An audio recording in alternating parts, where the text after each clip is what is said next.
الحمد لله وكفى والصلاة والسلام على رسوله المصطفى.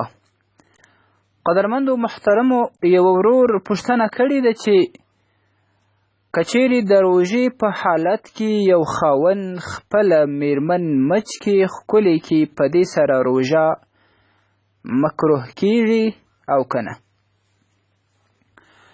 محترمه ستاسې په جواب کې به ووایم چې کچېرې د دغه سړي په ځان باندې اعتماد وو چې له انزاله هم بچ کېږم او له جما هم ځان بچولی سم، نه جما راسه کېږي نه هم انزال کېږم، په دې باندې باور و اعتماد وو، بیا روژه نه مکروه کېږي.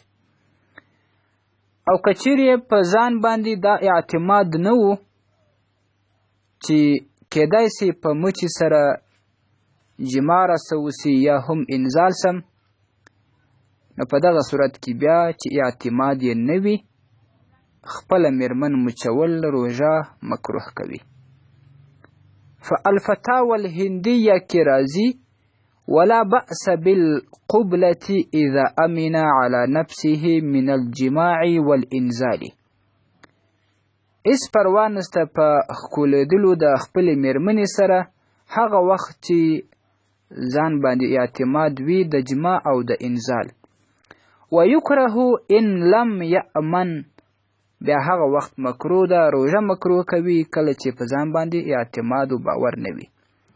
والمس فی جمیع ذلک کالقبله کذا فی التبیین، او دا شان د ښځې مسح کول، لاس ورباندې تېرول یا نور هره مسه چې وي حکم یې دغسې دی لکه د مچې ده. البحر الرائق هم دغه لیکي په جلد 2 صفحه 476 کې، او الفتاوى التاتارخانیه جلد 2 صفحه 290. والسلام علیکم ورحمة الله وبرکاته.